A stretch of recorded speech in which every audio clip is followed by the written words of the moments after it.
So, continuing on with our toolkit of energy options, sustainable energy options, here's another one that is kind of interesting because, well, I mean, we partner with a lot of different organisms in permaculture and sustainability.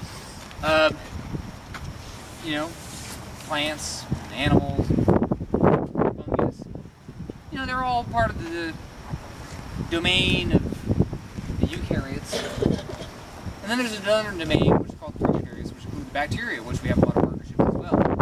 So there's actually a third domain of life, this type of life form on the planet that is completely different from bacteria or from animals and other eukaryotes, and it's called the archaea.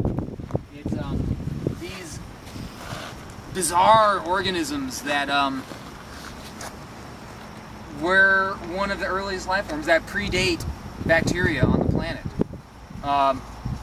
They at one point dominated the globe, the archaea, and then this thing happened millions of years ago, where these things called cyanobacteria, these little photosynthetic green organisms, evolved, and they started producing this terrible toxin called oxygen as a byproduct, a waste product of their metabolisms that was deadly toxic to the archaea and created a mass extinction of the archaea and forced the archaea to retreat to remote corners of the planet, places like the bottoms of swamps and the depths of the earth and acid springs and sulfur vents at the bottom of the ocean, where are the places that we will find them today. And landfills and your small intestine and other places like that, your large intestine. But we can form beneficial partnerships with the archaea. They mostly create trouble for us these days. Well, not mostly, but they create trouble in that they are the organisms. A particular type of archaea called the methanogen is responsible for producing methane, which we know, of course, as being a particularly potent greenhouse gas, and we try and limit how much of it goes into the atmosphere. Methane, however, is a highly combustible gas that can be harnessed and used for an energy source. And if it is burned efficiently and properly, will convert completely into carbon dioxide, which, although it is a greenhouse gas, pound per pound it is far less potent of one than methane. It is far desirable to release carbon dioxide in the atmosphere than methane. Well, let me take a step back.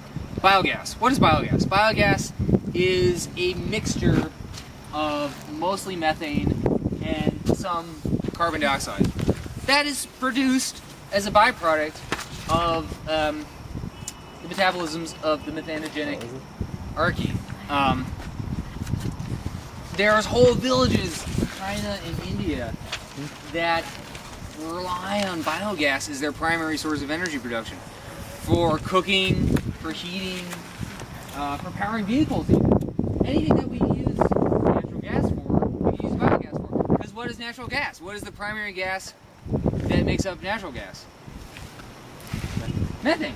It's essentially it's methane that has been created by the decomposition of hydrocarbons, but molecularly it's the same thing. That gas that we siphon off of oil wells and we transport pipelines and we evacuate harbors when we bring ships in, and that we're now hydrofracking the hell out of the Marcellus Shale to desperately get at those little residual amounts.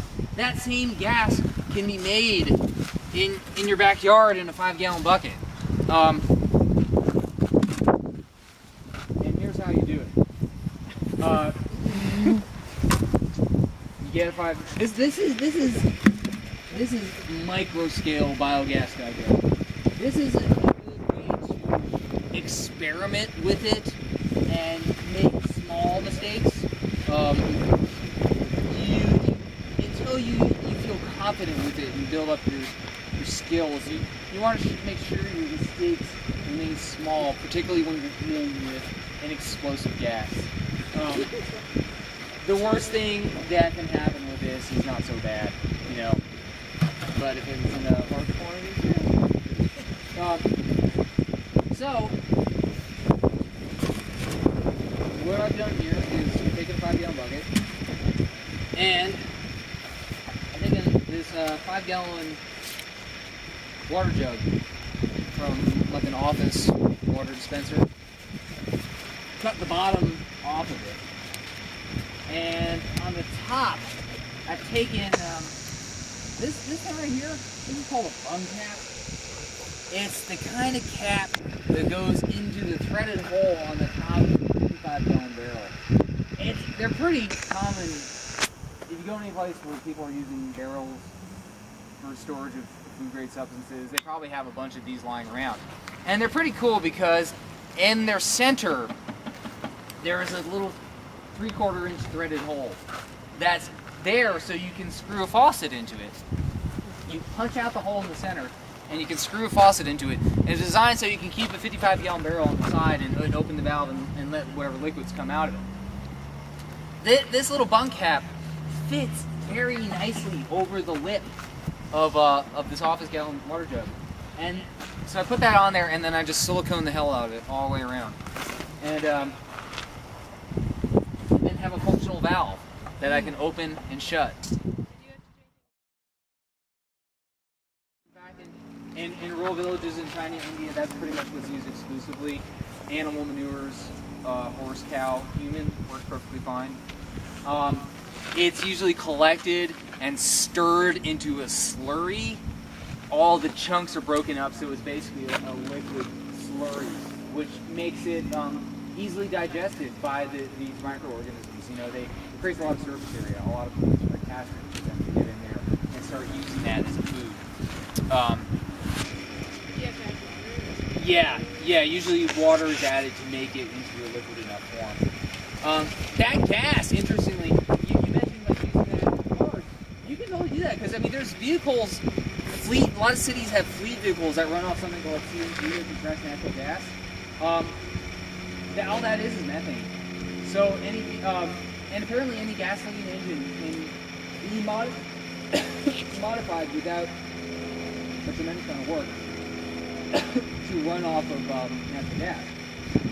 The difference is this gas that's being made here is not compressed. It has a lot of volume. It takes energy to compress gas to basically liquefy it. That's what compressed natural gas is, liquefied methane. But this gas is very expansive. It takes an enormous amount of volume. So it's not efficient. It's not practical to use it in cars because you would need such a large container to store it all to actually get anywhere. But where they do use it, I've heard stories in China, is on buses, which, because they're so long, they can actually carry that volume of gas with them.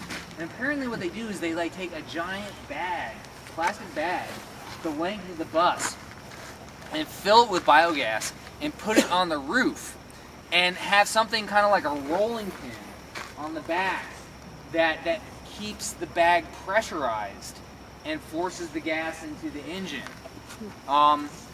It sounds kind of dangerous to me. You know, I mean, if they hit a branch and the bag ruptured and there was a spark, it could be pretty bad. But I guess it works then.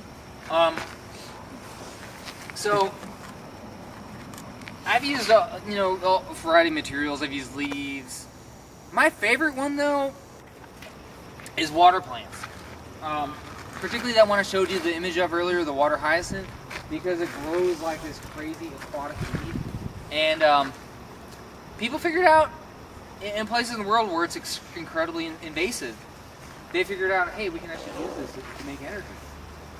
Because, like I mentioned, it has that 30-to-1 ratio sort of built into it.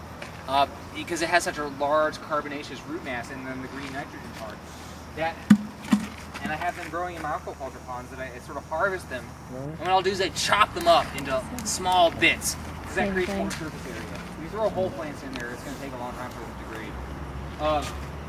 So I chop them up, and they sort of mix them with water and kind of make this slurry of chopped up water plants.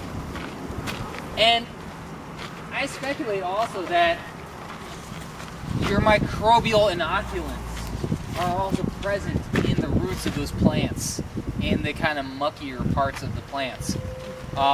In manure, they're certainly already going to be present because they're in the intestine. If you're using a material like this, like raw food scraps, you might want to consider like collecting an inoculant from a wild source, like a swamp. You ever gone in like a pond or a swamp in a canoe and you stuck your paddle down in the muck and bubbles come up? That's methane. That's what they call swamp gas. It's basically just biogas. It's the same thing. So I'll make this slurry, and then I take this jug. What I do is I open up the valve all the way on it, and see how it just sort of sleeves down inside there, and I'll push it down in there and close it, and water comes up the edges around in the gap between the jug and the bucket, and that creates a seal. That creates an airtight gap. What's kind of important is that before you open the valve, you want to be pushing down on it slightly to create some positive pressure. That means only gas is going to exit and no more oxygen is going to go in. So I'm putting some positive pressure on there. I'm opening it and pushing it back down, and then closing it. And the second time, but probably even better, the third time it rises up. And the process usually takes about 3 weeks. It's going to be mostly methane inside there. And then I can do this. I do this in my classes, and it's always kind of dramatic and exciting. To hold a lighter right here and push down on it, and you get this big 8-inch blue flame coming out as you're pushing it down and letting that gas come out. In the daylight, it's an invisible gas, but you can still see it. In the dark, it's blue. It's pretty cool. And again, just for the purpose of safety, as long as you're maintaining positive pressure, then the flame is not. There's no chance the flame's going to travel back inside. But the thing is, even if it did, it wouldn't combust. You have to have methane mixed with oxygen in order for combustion to occur. Pure methane will not ignite. So this, granted, it's not a lot of gas. It's not enough to even really warm a pot of water, let alone boil it. Watch this. I mean, see how quickly I'm pushing it down? That's how long that flame's going to burn for. Think about when you're how long does it take to boil a pot of water on a stove? A lot longer than that. But it's a way just to play around with it and figure out how it works.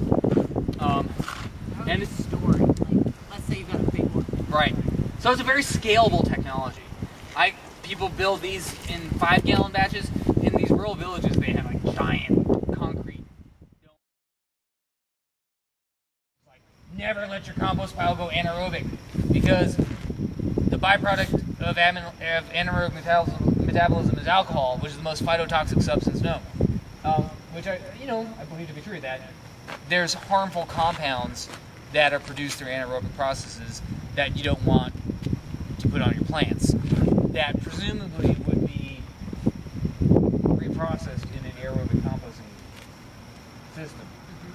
So I would think that would be the best thing to do with it once it's spent, is to dump it in there. And don't spill it on yourself, because it stinks.